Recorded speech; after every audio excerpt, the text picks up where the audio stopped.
Hello everyone and welcome to this afternoon's webinar, which today is on protecting business identity.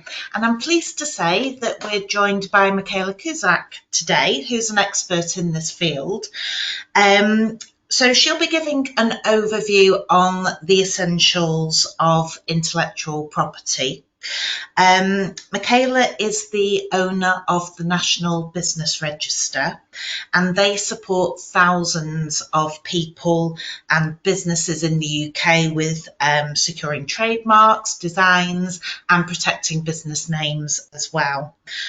The session is being recorded and the slides will be available after today's session as well. For any questions, we'll be taking those at the end. So if you want to put any questions in the question box in the top right-hand corner, then we will go through those at the end of today's session. So without further ado, I'll pass you over to Michaela. Thank you. Afternoon all.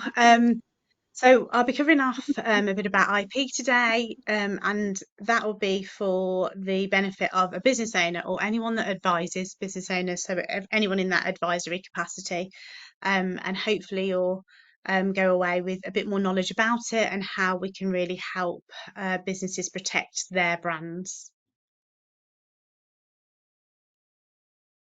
So Liz has already said a bit about us. So I'm from National Business Register. We have been working in one form or another since 1984. And there's a team of 7 of us currently. And our whole focus is on protecting businesses' brands. So we work with small, medium-sized businesses and sole traders on really varying needs in terms of their brand protection and identifying their intellectual property and the assets that they have.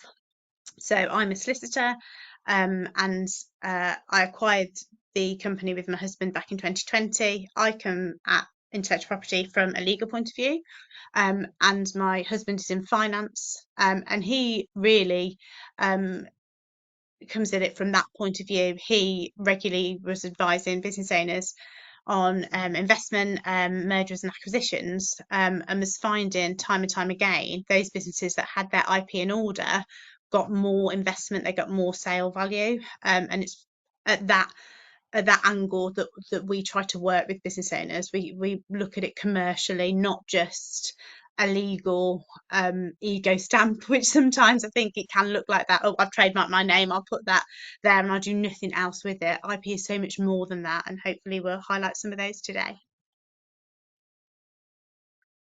So what is intellectual property? The World Intellectual Property Office refers to it as creations of the mind. So this is things like inventions, literary or artistic works, designs, symbols, and anything that's used to distinguish your brand in commerce. So this is looking at these intangible assets. If we think of a brand, we're looking at not just what it's called, but the quality of it, the reputation, the goodwill that's associated with that, the ethics of that brand, and the trust that clients or customers would have in that brand. So all of that goes to form part of what intellectual property represents. So these are the different types of IP, and I know that is can be fairly overwhelming, but I'll just go over these briefly so that we're able to help identify what the IP could be within a business. So in the UK, some intellectual property you don't need to register. So copyright, neighbouring rights, these come under that category. These are automatic and automatically protected. Here we're thinking of things like an artist's work, photographers' photos, blogs that are written, your content that's on your website, your images, and the neighbouring rights is the sort of infrastructure behind productions or podcasts, things like that. You do not need to register to protect those. That happens automatically in the UK.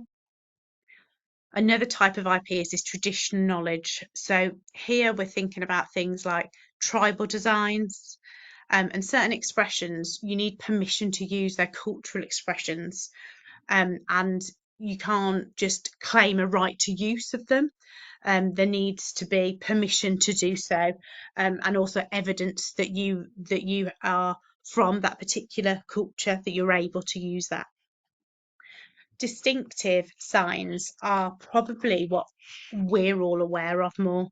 So they are things like our business's name, the trading name, the company name, a trademark. We're thinking of like logos or names there. It's might be a product name even, but they're things we are familiar with. Cadbury's is a trademark, Cream Egg is a trademark, their product names and their trading name. Um, so we have all of these sort of aspects that form part of these distinctive signs. Indications of origin refer to when a quality is associated with the geography. We're thinking of halloumi, we're thinking of champagne, scotch, tequila. We can't just claim that this is a product that we are producing if it doesn't have those geographic links.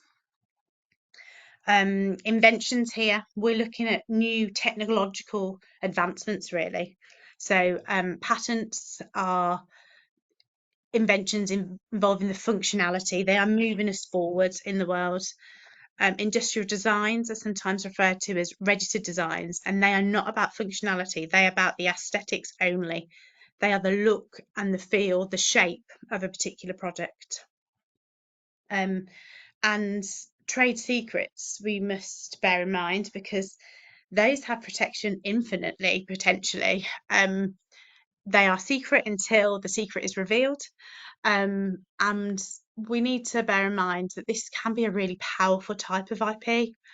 Coca-Cola, I think it's 140 years that they've kept their recipe secret. And although we have the likes of Dr. Pepper or Pepsi, no one's quite nailed it yet in terms of replicating the Coca-Cola tastes. I mean, I know people are able to take a sip of various cola drinks and know which brand is which. And so that's something to be mindful of, and how we should protect those trade secrets also. So when we're looking at IP, once we have helped a business owner identify any IP that they may have within their business, there are 3 stages of protection. So this is securing the IP, and that would be registering the IP if necessary and using it. We're not able to just secure and register whatever trademark or design we like if we're not going to use it. We need to make sure that we are using it in our sector and industry that we're in.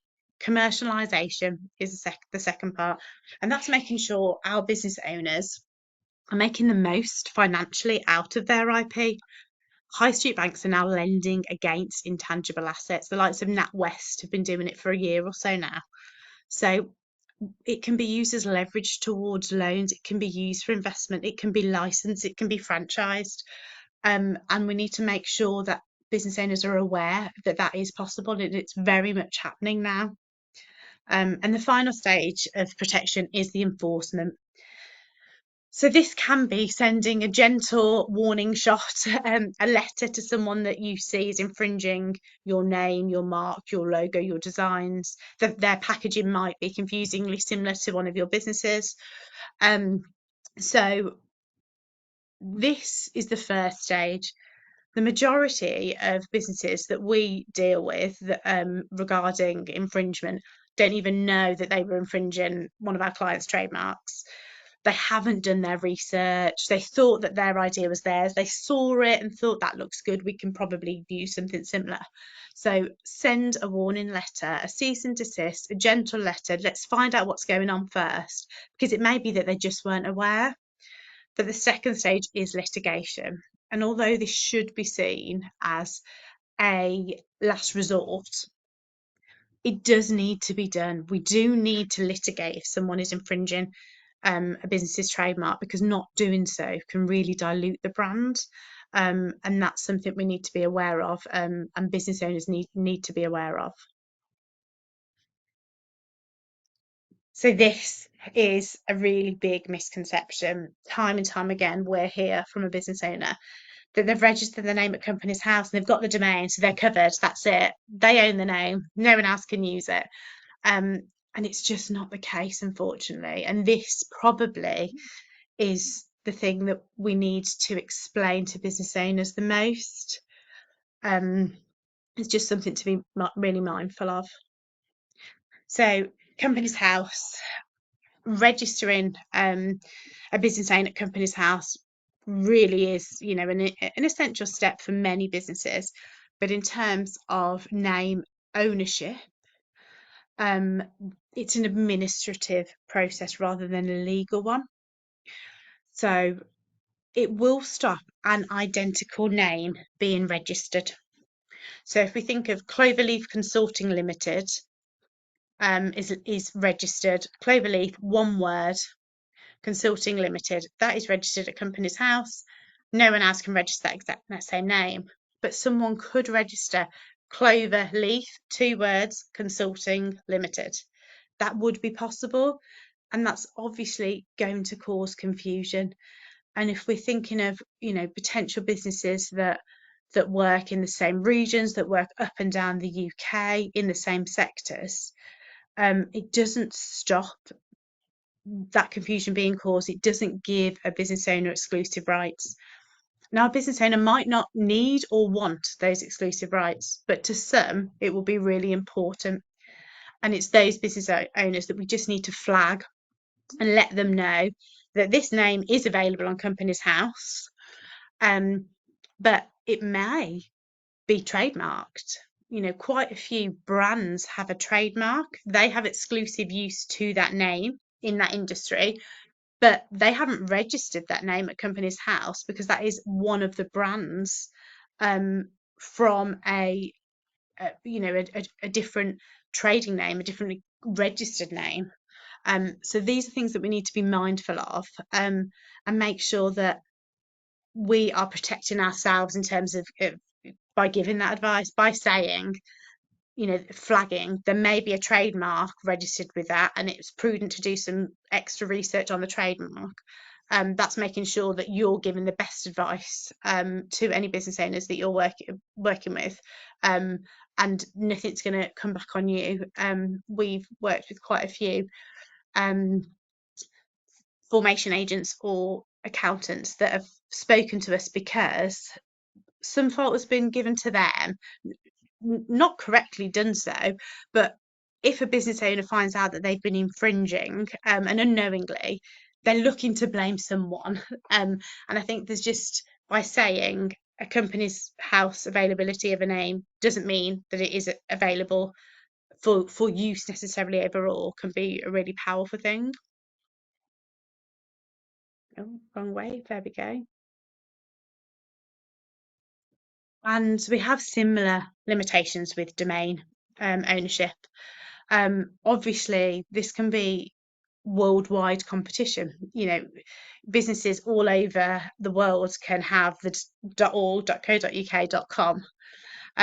But again, it doesn't give you exclusive use.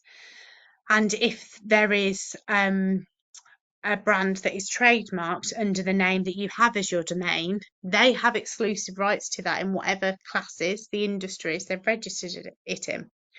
And that can mean that you are forced to hand over or give up, not use your domain, because you don't have the right to it, you don't own it. Lots of brand names, product names could be trademarked, but they don't necessarily all have their own digital address.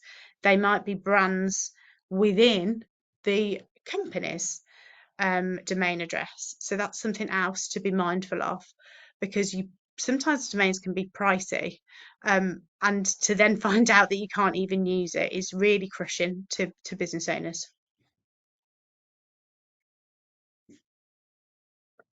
So what actually protects a business's brand? Well, that legal protection comes from intellectual property rights, and as already outlined, some of those are automatic, or some of those you don't need to register. So we're thinking of trade secrets, we're thinking of copyright, but other rights come from registration of them. So trademarks, registered designs, patents, and A unique product of ours is business name protection, which basically covers the passing off element, someone copying another's name, just in the UK. And this is a process that needs to be gone through to gain that level of protection. I think 2000 and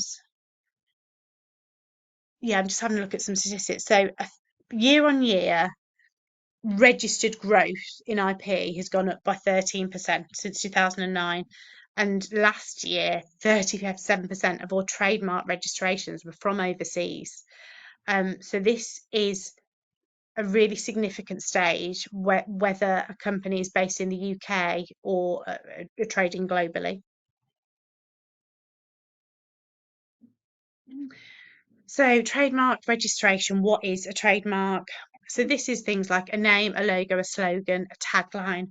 I mentioned cream egg before, so that's a really good one because you've got Cadbury, you've got cream egg, you've got how do you eat yours, you've got the design on the actual egg itself and on the packaging, and that gives you exclusive rights to that use in the classes, so the industries that you have registered it in, and the jurisdictions. So UK-based companies can register all over the world. You don't just need to register where you're based, but you do need to have the intention to expand into those territories.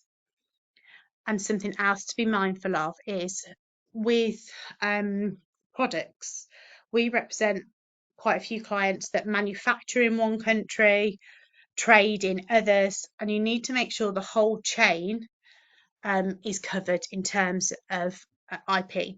You need to have completed substantial searches in each of the locations that your business works in, and make sure that your IP is covered throughout.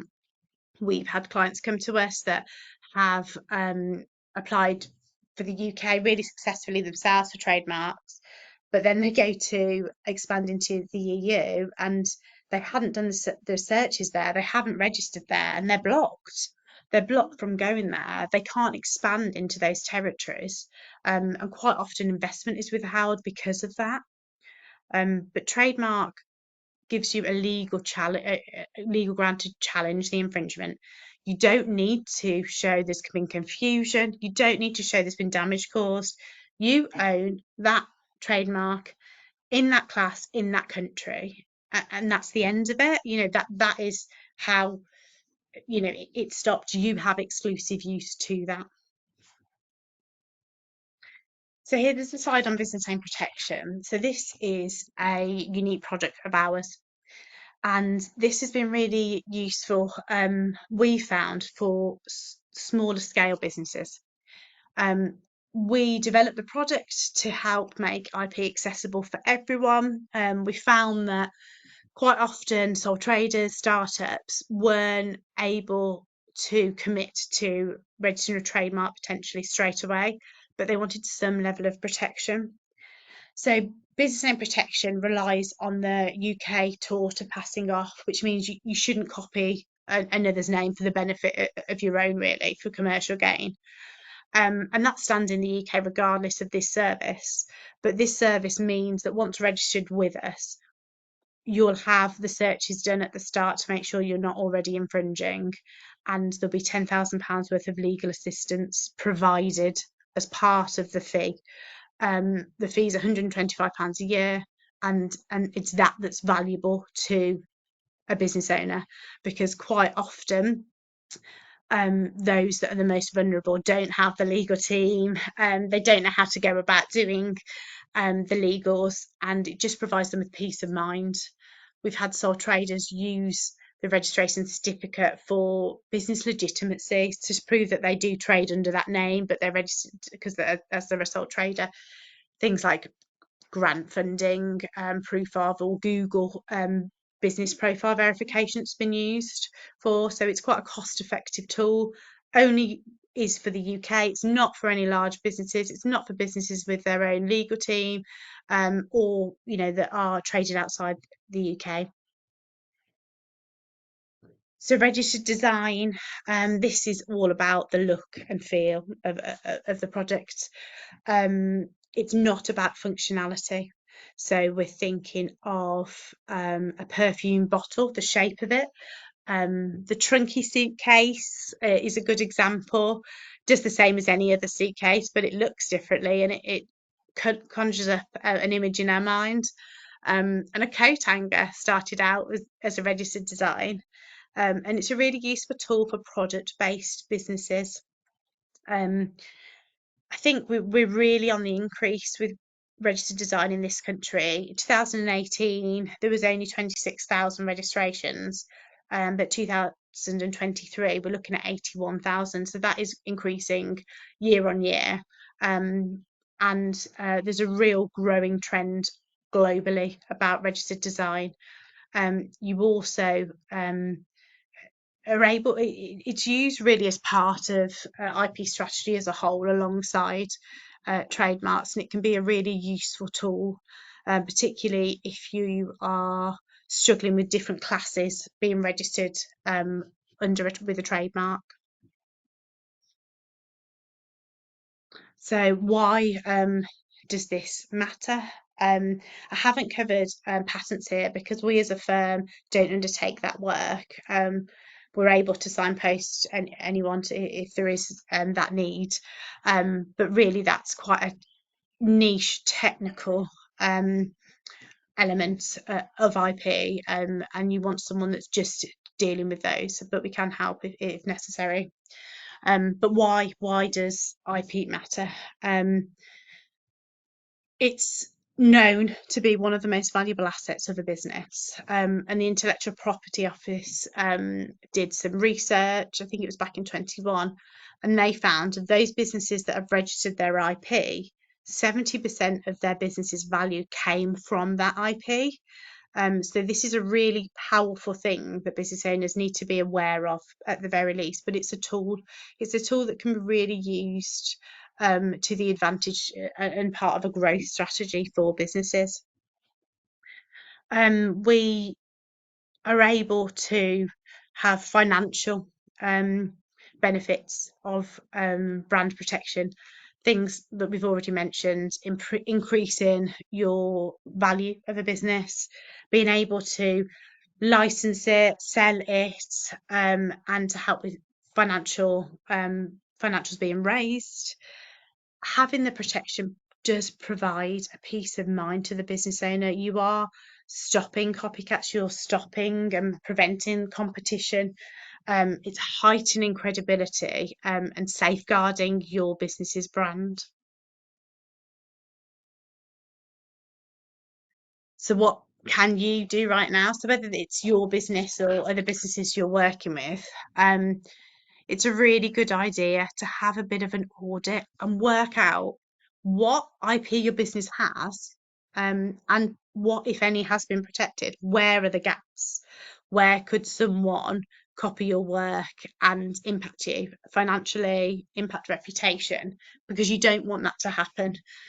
And even if a trademark or registered design isn't for a particular business, consider business name protection as a base level to offer protection of the business name alone. I think once we think of starting up a business, it's really easy to go to the setup. Let's pay for the graphic designer. Let's get our website. Let's get our logo on the van. Let's get our embroidered uniform. And actually, none of it is protected. We don't own any of it. And potentially you could be infringing on someone else's. So having that professional advice early and just flagging it to a business owner that this isn't the end. You can't just choose what you like and not do your research is really important. Okay, so that's me in terms of the presentation. Does anyone have any questions? Hi, Michaela. Thank you so much for your presentation. I'm sure you've given everybody a lot to think about. I know you've given me a lot to think about as well. We do have some questions for you. Just give me 1 second. So, first of all, What are the most common IP mistakes small businesses make in the early stages? I think not doing the research. So when you're just starting out, you're full of ideas and you really like the shiny things. You're really keen and you just want to get going. You're at the expos, your business cards are printed, but you haven't researched to make sure your logo it is unique. The name isn't already being used. And it's those foundation things. So making sure the graphic designer that is designing your logo hands over the IP to you, that there is an agreement in place that that IP is owned by you and not the creator, because the creator is the graphic designer. So it's just having an awareness that IP exists and it's not an automatic thing that it's yours and you can do what you like with it. So it's the Mhm. research, I think. Okay, good. Um, what can be done if someone copies a brand or product design, but there's nothing registered? So that can be a fairly something can be done. So we can't be just copying people willy-nilly, and if it's not registered, it's okay. But it is a longer process. So you need to prove that product was yours and that design was yours. So if you're looking at a product's packaging, you might have sketches, you might have had someone professionally do the drawings for that. And these things are often like date stamped. So you'd need to produce the evidence of those things, of you using them in commerce, when you started using them. We've had clients that need to produce maybe like bank statements showing the income that they've received off the back of it, invoices raised using their name, their logo, referring to the product.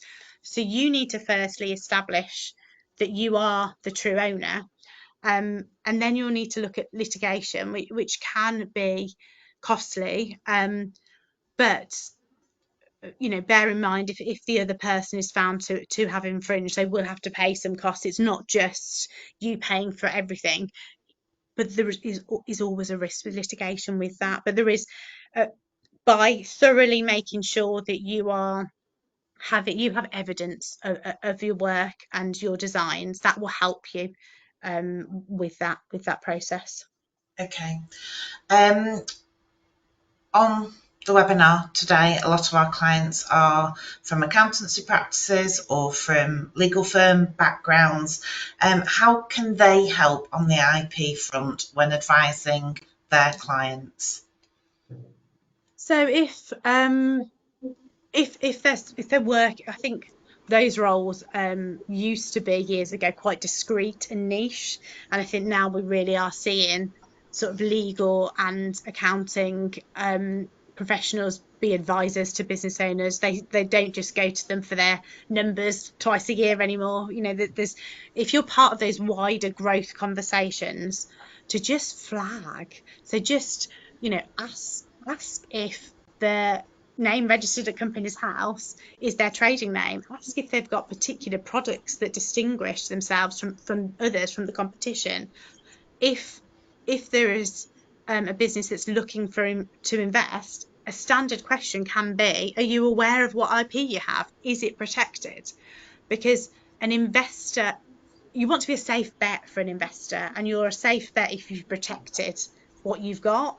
If it's not protected, would you put your own money into something when there's no protection in place for someone else to copy it and someone else could steal it? I think flag it. You could have just a few questions that are just standard, emailed out or just to ask.